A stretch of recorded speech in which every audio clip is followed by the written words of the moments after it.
Welcome back to DAGryffyn Hobby. My name's Dave. I'm going to do a quick service on this post-war 2065.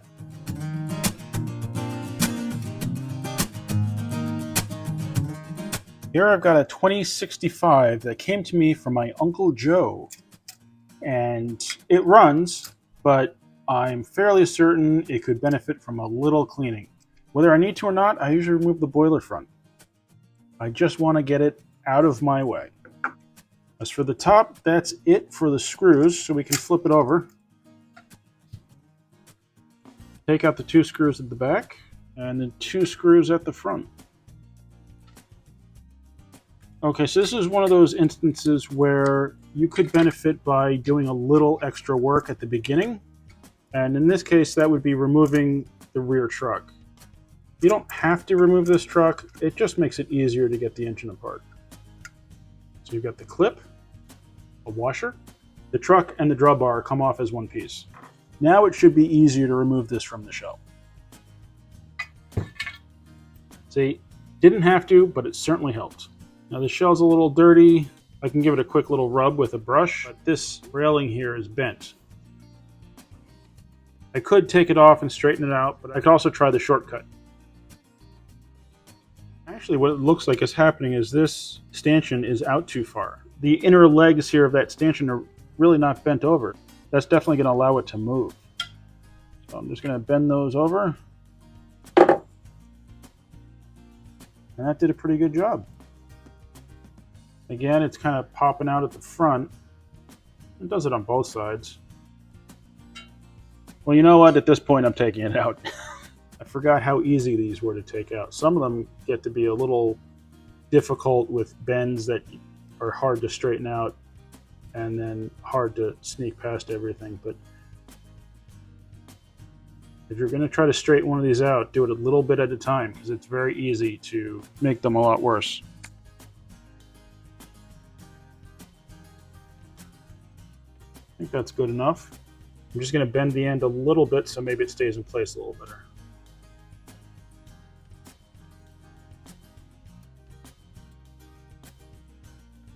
And pay attention when you're putting it back through the little hole in the cab, because if you're not paying close attention and lining it up just right, you can scratch this up.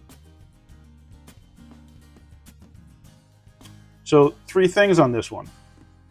Secure the stanchion, straighten the wire itself, and bend the front end a little bit, and now it looks a lot better. Okay, what can we see from here? The brushes are out almost all the way, so they're not worn. I can see the armature face, and that looks okay. So it's probably not filthy. And I don't know if I said, but this was running, but I figured it could do with a little bit of a cleanup. First, I'm going to take this plate off and see how that's looking. Sometimes these come off easy, sometimes you need to kind of wiggle them a little bit. Wipe off any extra oil that's on here. Before I put the plate back on, I'll just add a little bit of Labelle here. I'm using 102, mainly because that's what I have at the moment. I feel like the 102 or the 107 would be fine. You could even use a little bit of grease if you wanted. Now, unless you are in the mood to rewire the engine, be careful at this point dealing with any of these wires, specifically where it mounts to the brush plate and to the E-unit. I found those points to be the most susceptible to breakage on the old engines when you're taking them apart. These brushes look pretty good. There are plenty of ways to clean them up and get them ready to go. I have found, for the most part, just a quick little rub with a paper towel is enough. And in most cases, this is plenty to clean up the brush enough to get the engine to run well. So even if you just twist it on a paper towel, you're cleaning it up a good bit.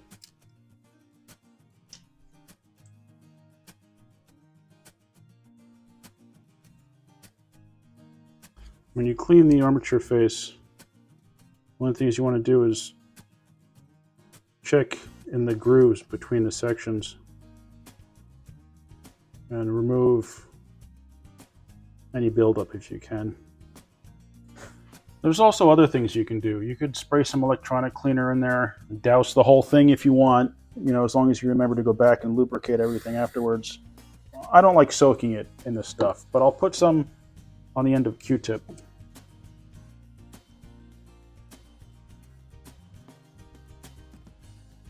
And you can see for an armature face, it didn't look that dirty. It definitely cleaned it up a bit.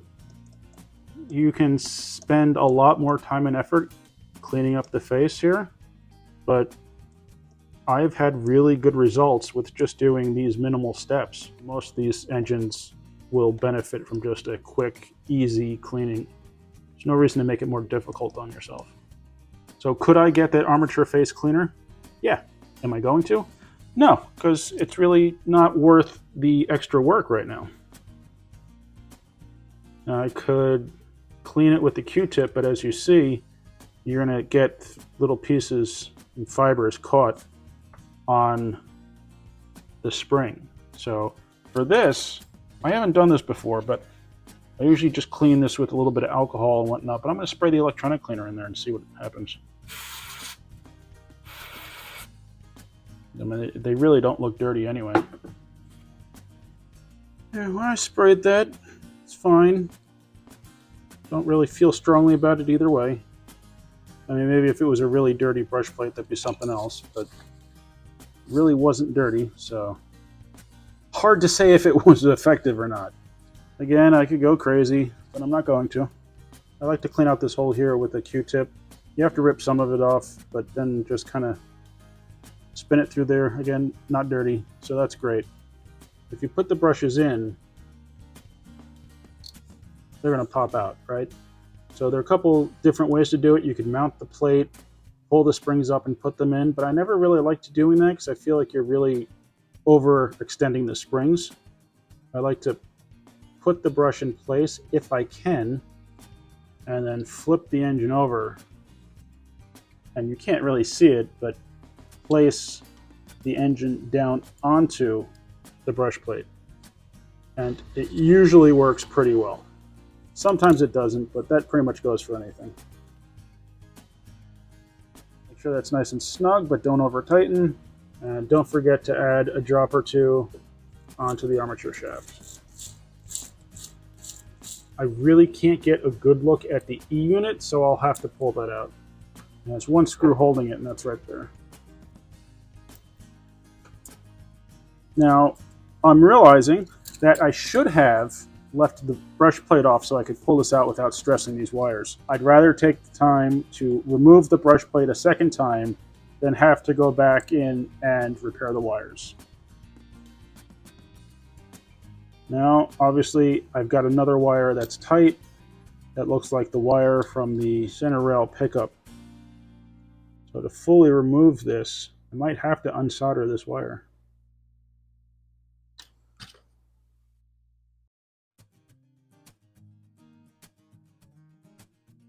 And now the E unit will come out.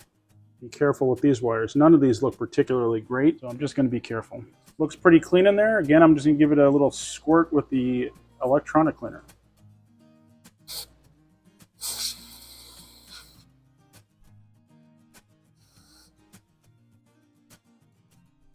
I never used to like using the electronic cleaner. I felt like it was kind of a cheap shortcut, but after working with E-units for a while, I think a cheap shortcut's okay, because those fingers in there, those little contact points, are so fragile and so easy to bend out of the way and then have an E-unit that doesn't work, that if you can spray it and clean it up good enough with a little cleaner, hey, you'll get the job done.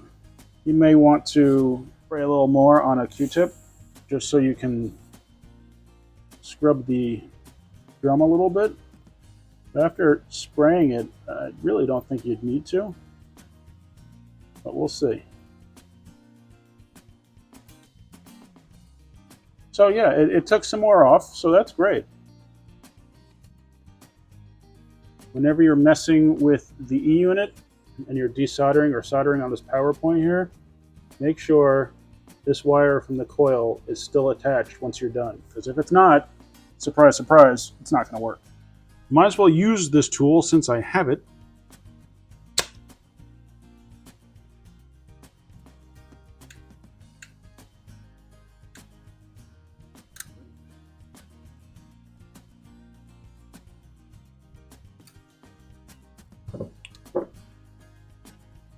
And make sure that hole is lined up for the screw. Okay, E-unit's in place. Again. And then flip the engine over. Again. Line up the shaft for the armature. And slide it into place. Now is the proper time to resecure the brush plate. Do my new favorite way to clean the pickup rollers. Put a paper towel behind it and shoot it with the cleaner. I've had really good luck doing this recently. Saved me a lot of time. And it cleans them up really well. If you can get your pickup rollers to spin nicely without any lubrication, you'll get better continuity, better pickup, and better performance. Go back to more contact cleaner on a Q-tip. Just had good luck with it. Should have started using the stuff earlier. Compared to some other engines I've taken apart, this one was very clean. So it was either serviced or not really run too much. Either one's possible. The brushes are like new, the pickup rollers are like new, the wheels don't have a lot of caked on grime. That's a pretty clean wheel. I'm gonna go with this was never run that much. Could I be wrong? Of course. That's what I'm going with. See what the back truck looks like. It's looking pretty clean.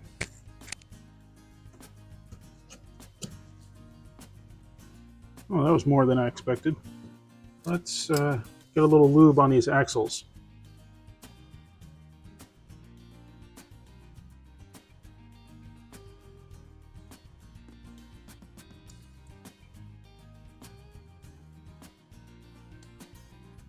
Seems to be a bit of excessive side-to-side play here, but I haven't had an issue running it, so I'm guessing that's just the way it is.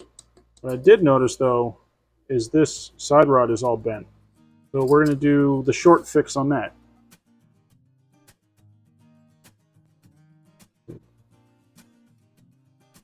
So we can see it's pushed in towards this wheel. So I'm just going to do the easy thing and pry it up a little. And it's straightened out, so that's good. Another little tug here. Put the spacer in place.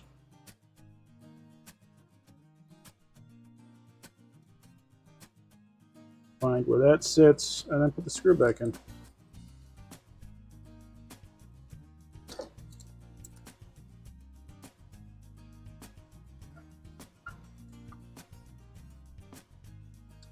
On this particular engine, you want to do these rear screws first because they are what located in the shell. The front ones are slotted, so they will take up any irregularity.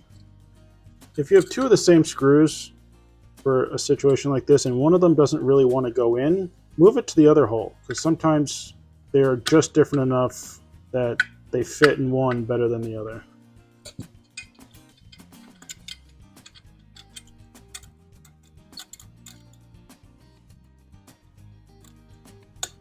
A pair of needle nose or a pair of diagonal cutters work pretty well for resecuring these clips. Now, I don't think it does much, but I do it anyway.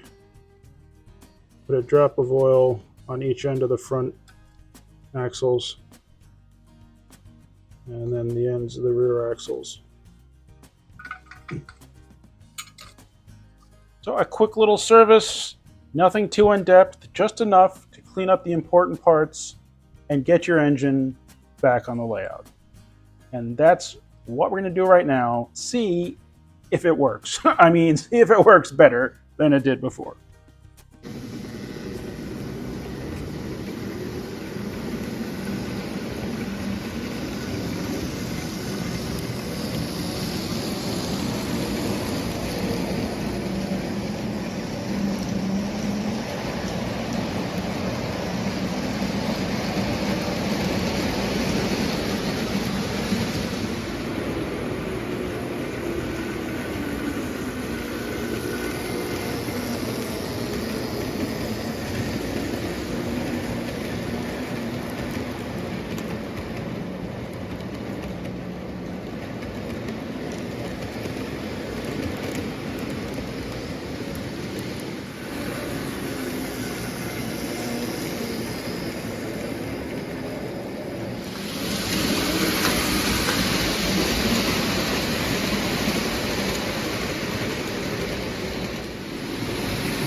I hope you enjoyed the video. Thank you very much for watching. Please remember to like, comment, subscribe, and I'll see you next time on DAGryffyn Hobby.